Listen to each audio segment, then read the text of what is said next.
کیا عالمی امت مسلمہ کی تقدیر یہی ہے کہ ذلت و مسکنت ان پر مسلط رہے؟ ضربت علیہم الذلۃ والمسکنۃ وباؤوا بغضب من اللہ، جو حشر لبنان کا ہو رہا ہے، جو اس سے پہلے فلسطینیوں کا ہوتا رہا ہے.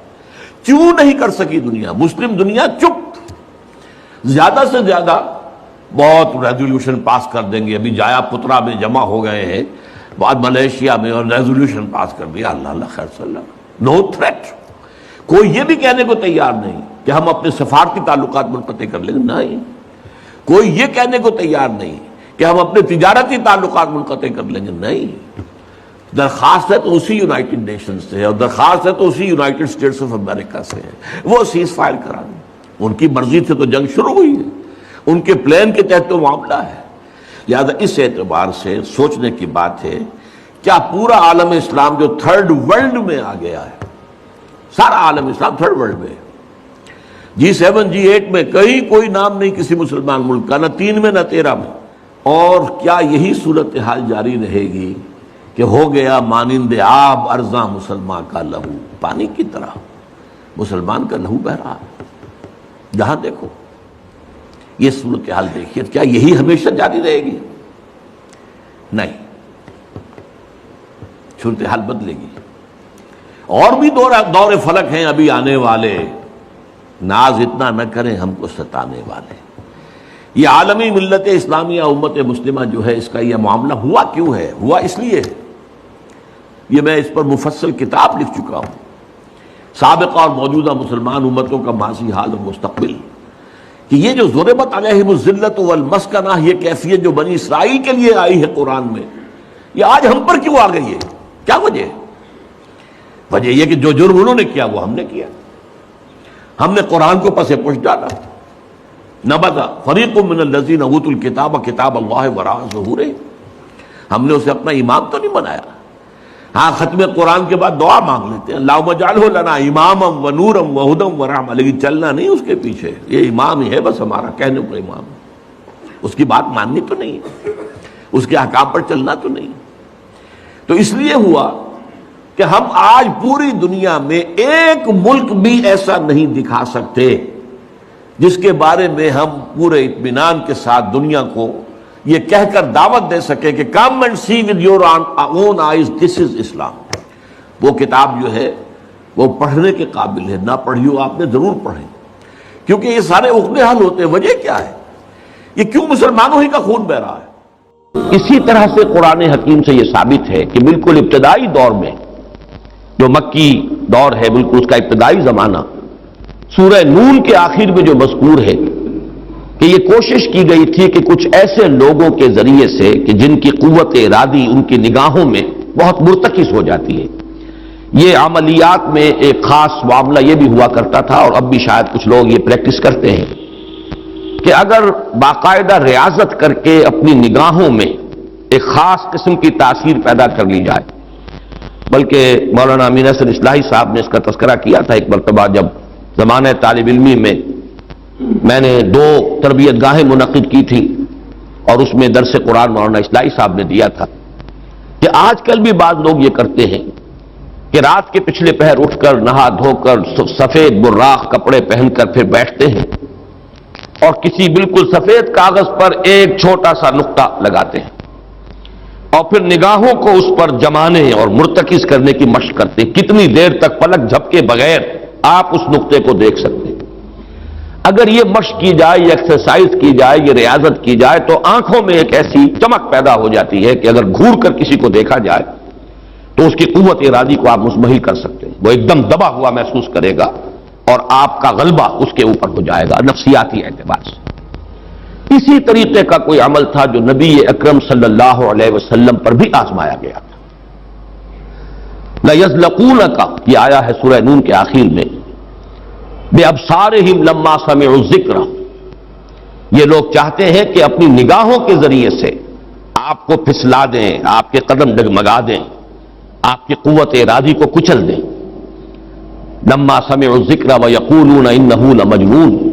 جس وقت کہ سورہ نون کے آغاز میں بھی آیا ہے تذکرہ کہ حضور کو کہا گیا کہ آپ کو جنون کا کوئی عارضہ ہو گیا ہے، یا آپ پر کوئی آسیب آ گیا ہے. اور آخری آیت بھی جو ہے وہ آخری حصے میں پھر اسی کا یاد آ وَإِنَّهُمْ لَيُزْلِقُونَكَ بِأَبْصَارِهِمْ لَمَّا سَمِعُوا الذِّكْرَ وَيَقُولُونَ إِنَّهُ لَمَجْنُونٌ وَمِن شَرِّ حَاسِدٍ إِذَا حَسَدَ، اور حسد کرنے والے کے حسد سے جبکہ وہ حسد کرے. اب حسد کے ساتھ ہی نوٹ کر لیجئے، اگرچہ یہاں تو مذکور نہیں ہے، یہ نظر کا لگ جانا. عین العین حق، بعض روایات میں آیا حضور نے فرمایا اس کے اندر اثر ہے. انسان کسی حاسدانہ نگاہ کے ساتھ کسی پر نگاہ ڈالتا ہے، اس میں ایک زہر ہے، یہ نگاہیں مسموم ہیں، اس میں زہر ہے موجود، سمی اثرات ہیں اور اس کے اثرات میں تو پڑتے ہیں. اور یہ جیسا کہ میں عرض کر رہا تھا کہ جدید دور میں جادو کے لیے بھی مثلاً حضور کے بالوں کی ضرورت پڑی، اور یہ جینیٹکس کے حوالے سے اور جینز کے حوالے سے بات آج سمجھ میں آ جائے گی. اس لیے کہ جن ارواح خبیثہ کے ذریعے سے آپ کو کام لینا ہے، وہ جادو تو وہاں پڑا ہوا ہے اس کنویں کے اندر. وہ جو بھی تاثرات ہیں انہیں تلاش کرنا ہے، ان اثرات کو اس شخص معین کو، جس شخص معین پر جادو کرنا مقصود ہے، اور اس کے وجود کا کوئی جز جس کے کہ وہی جینز ہوں گے کہ جو ان کے اپنے وجود کے ہیں، ان کے حوالے سے گویا کہ یہ ایک راستہ ہے، یہ اس کی آئیڈینٹیفیکیشن کا ایک ذریعہ ہے. اسی اعتبار سے یہ حسد یا یہ نگاہ کا لگ جانا، میں سمجھتا ہوں کہ آج کی فزکس اگر تھوڑی سی بھی آپ پڑھیں تو ریڈیشنز نگاہ پار ہو جاتی ہے انسان کے. ایسی بھی تو ریز ہے نا، ایکس ریز کیا ہے، آپ کے وجود میں سے گزر جاتی ہے.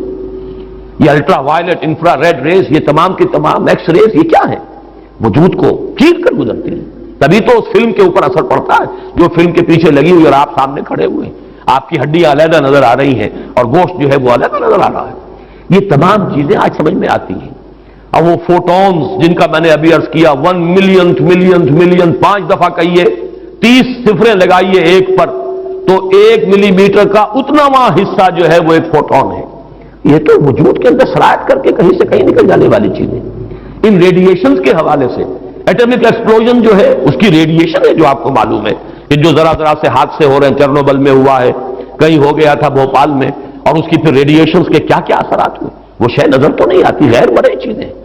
آج کی دنیا میں جب آپ ESP کو مان رہے ہیں، ایکسٹرا سینسری پرسپشن، نہ آپ کے کانوں کے ذریعے سے آپ کو پرسپشن حاصل ہوئی ہے، نہ آنکھوں کے ذریعے سے، آپ کے سینس آرگنز انوالوڈ ہی نہیں ہے، but you are having perception, extrasensory perception. اسی طریقے سے ٹیلی پیتھی ہو رہی ہے. ایک بات آپ اپنے دل کے اندر، اپنے ذہن کے اندر جماتے ہیں، مرتکز کرتے ہیں، اور جس شخص کے ساتھ آپ چاہتے ہیں رابطہ، اس تک اس بات کو منتقل کر دیتے ہیں. یہ سب کچھ کیا ہے؟ اس کے بعد تو اس دور میں بھی اگر کوئی لوگ بات کریں، من شر حاسد اذا حسد، اور عقد کے ساتھ اس کو جوڑا گیا ہے، ومن شر النفاثات فی العقد ومن شر حاسد اذا حسد. لیکن محض ردیف یا قافیہ یا فواصل کی رعایت سے قرآن میں کچھ نہیں ہے. وہ اس کا ایک فیکٹر، اس کا ایک عامل ہو سکتا ہے، لیکن محض اس کی بنا پر نہیں مانا جائے گا.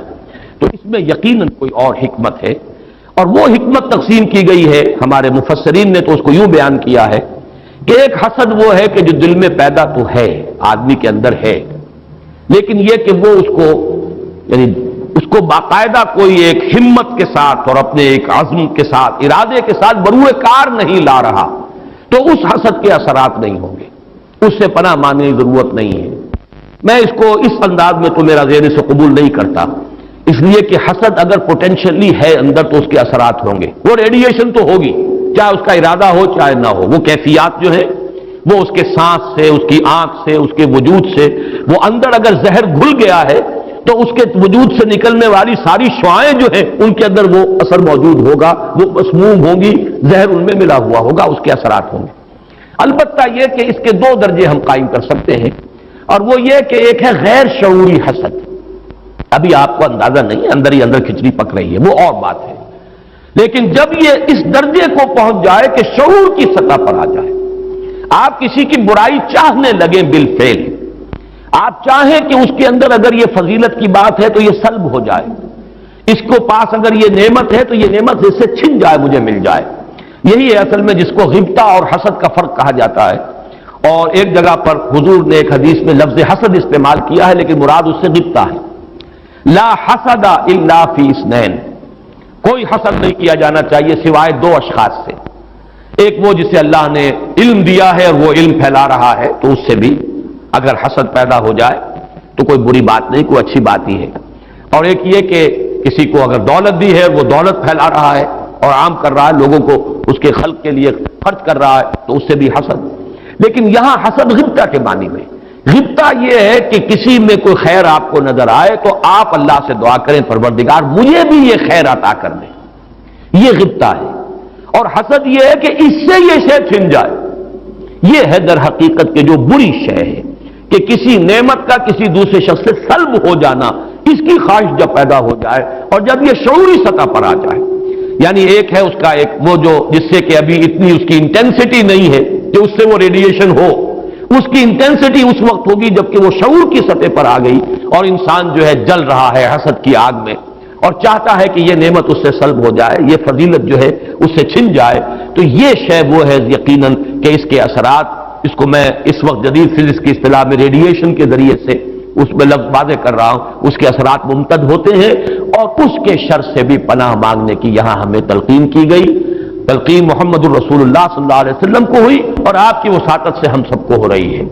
قل اعوذ برب الفلق من شر ما خلق ومن شر غاسق اذا وقب ومن شر النفاثات في العقد ومن شر حاسد اذا حسد. میں جب بھی یہ سورت پڑھتا ہوں تو اگرچہ یہ کہیں مجھے یعنی کوئی معصور تو یہ شے نہیں ملی ہے، لیکن اس کے فوراً بعد بالکل کسی تصنع کے بغیر میرے یہ الفاظ بھی زبان پر آ جاتے ہیں. اللہم انی اعوذ بک یا رب الفلق من شر ما خلقت ومن شر غاسق اذا وقب ومن شر النفاثات فی العقد ومن شر حاسد اذا حسد. اسی طرح قل اعوذ برب الناس ملک الناس، تو وہاں بھی اللہم انی اعوذ بک یا ربی و رب الناس و یا الہی و الہ الناس و یا ملکی و ملک الناس. تو اس طریقے سے گویا کہ اس لفظ قل کیونکہ یہ فعل امر ہے، حکم ہے، تو اس پر ہم اگر فوری طور پر اس کی تعمیل کیا کریں تو یہ اگرچہ معصور نہیں ہے، میں صرف اپنے ذوق کی بات کہہ رہا ہوں اور بہرحال اس میں کوئی شے ممنوع نہیں ہے. دعا تو ہم مانگ سکتے ہیں، تو دعا ہی کی شکل ہے. تو جو الفاظ ہمیں اللہ نے تلقین کیے ہوں انہی کے حوالے سے ہم وہ دعا مانگے، تعوذ کریں. قل اعوذ بک، قل کو چھوڑ دیجئے، اعوذ بک اللہم انی اعوذ بک یا رب الفلق من شر ما خلقتا. اب یہ خلقہ کی بجائے مخاطب کیونکہ ہم کر رہے ہیں اللہ کو، من شر ما خلقتا. آگے کیونکہ تو الفاظ رہیں گے ان میں کوئی تبدیلی کی ضرورت نہیں ہے. مولانا محمد قاسم نانوتوی دیوبند کے مؤسسین میں سے، مولانا رشید احمد گنگوہی اور مولانا محمد قاسم نانوتوی رحمہم اللہ، یہ دو ہیں اصل میں یہ دارالعلوم دیوبند کے مؤسس، اس کی ابتدا کرنے والے. ان کے شاگرد شیخ الہند، ان کے شاگرد علامہ شبیر احمد عثمانی، تو انہوں نے یہی الفاظ لکھے کہ استاذ الاستاذ نے جو بات لکھی ہے وہ میں بیان کر رہا ہوں. ویسے یہ کہ مولانا عبدالعزیز شاہ عبدالعزیز رحمۃ اللہ علیہ نے بھی اس پر کوئی کتاب لکھی ہے، وہ بہرحال میری نظر سے نہیں گزری. وہ تمثیل اب میں بیان کر رہا ہوں، بڑی پیاری تمثیل ہے. انہوں نے تمثیل یہ دی ہے کہ اگر کوئی باغبان یا کوئی اور کھیتی کرنے والا جو ایک پودا لگاتا ہے، کوئی فصل ہے اس کا کوئی ایک جو ہے بیج یا دانہ پھوٹا ہے، اب یہ جو پودا ہے باغبان یہ چاہتا ہے یہ پروان چڑھے، پھلے پھولے، اسے کوئی گدن نہ پہنچے، کوئی نقصان نہ ہو، اس کی حفاظت کا بندوبست کرے گا تاکہ جس کام کے لیے یہ پودا لگایا وہ مقصد حاصل ہو. پودا تو مقصود نہیں ہے، مقصود تو اگر آم کا پودا ہے تو آم کا پھل اس سے حاصل کرنا مقصود ہے. تو چار قسم کی اس کے اوپر آفات آ سکتی ہیں. پہلی آفت مثلاً حیوانات، جو سبزی خور حیوان ہے وہ اسے کھا نہ جائے، لہذا کوئی جالا آپ اس کے گرد جالی لگاتے ہیں، کوئی باڑ لگاتے ہیں، اس سے بچاتے ہیں. اور یہ جو جانور آ کر کھائے گا، بکری فرض کیجیے کھا جاتی ہے آ کر، تو یہ کوئی اس کی نیت آپ کو ضرر پہنچانے کی نہیں ہے، یہ اس کی طبعی ایک خاصیت ہے، یہ تو اس کی جبلت ہے، یہ اس کی طبیعت ہے، اس کا تقاضا ہے. آپ سے کوئی دشمنی نہیں ہے اس سے، بلکہ یہ کہ در حقیقت اس کی اپنی طبیعت کا ایک تقاضا ہے. چنانچہ وہ شعر بھی انہوں نے کوٹ کیا ہے، نیش اقرب ناز پے کی نست اقتضائے طبیعتش این است. بچھو جو ڈنک مارتا ہے تو یہ آپ سے کوئی دشمنی اسے نہیں ہے، یہ اس کی طبیعت کا، اس کی جو بھی جبلت ہے اس کا تقاضا ہے. سانپ کے بارے میں بھی آپ کو معلوم ہے کہ عام طور پر اگر اس کو آپ کوئی نقصان نہ پہنچائیں، پاؤں پڑتا ہے سانپ پر تو وہ ڈنک مارتا ہے اور ڈستا ہے، ورنہ عام طور پر وہ حملہ نہیں کرتا. یہ اس کے دفاع کا ایک جز ہے، اس کی خلقت کا ایک جز ہے. ایک خطرہ تو یہاں سے آیا، آپ نے باڑ لگا دی، آج کل جو ہے جالی لگا دی جاتی ہے لوہے کی. دوسرا یہ کہ اس پودے کو نشو و نما کے لیے جو چیزیں ضروری ہیں اس کی کوئی روک ہو جائے. مثلا اسے دھوپ چاہیے، کوئی ایسی چیز آڑے آ جائے کہ دھوپ کی تمازت اس تک پہنچے ہی نہ، کوئی شے ایسی سایہ کی اس کے اوپر کیے رہے. یا پانی اسے چاہیے، پانی کے سوتے خشک ہو جائیں، یہ دوسری آفت ہے، پودا مرجھا جائے گا، کملا جائے گا، ختم ہو جائے گا. تیسری چیز یہ کہ اس پر کوئی پالا پڑ جائے، اوپر سے اولے پڑ جائیں، پالا پڑ گیا، یعنی اس کی جو حرارت غریزی ہے جس سے کہ اس کی یہ پورا وجود جو ہے وہ حرارت غریزی جو ہے وہ ختم ہو جائے، اس کے نتیجے میں بھی وہ پودا ختم ہو جائے. اور آخری شکل یہ ہے کہ کوئی دشمن ہے حاسد اور وہ آئے اسے اکھاڑ کے پھینک دے آپ کو نقصان پہنچانے کی نیت سے. یہ 4 آفات ہیں جو اس پودے کے اوپر ممکنہ طور پر وارد ہو سکتی ہیں. یہی 4 ہیں.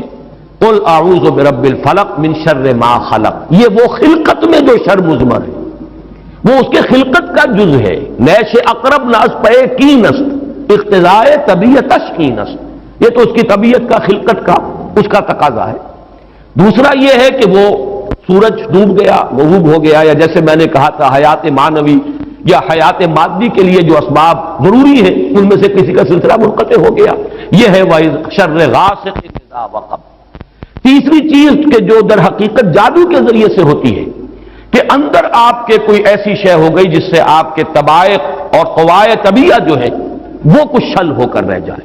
یہ اندر سے حرارت غریزی جیسے اس پودے کی ختم ہو گئی، پالا پڑ گیا. جادو کا اثر یہی ہوتا ہے.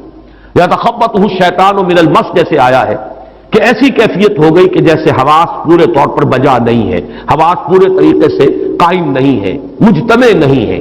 تو یہ کیفیت جو ہے یہ ومن شر النفاثات فی العقد ومن شر حاسد اذا حسد، جیسے ایک دشمن نے آ کر دشمنی اور آپ کو غضب پہنچانے کے لیے، دشمنی نکالنے کے لیے پودے کو اکھاڑ کے پھینک دیا. ایک خاتون آتی ہے، گامدی خاتون، حضور مجھ سے خطا سرزد ہو گئی ہے، مجھے پاک کر دیجیے.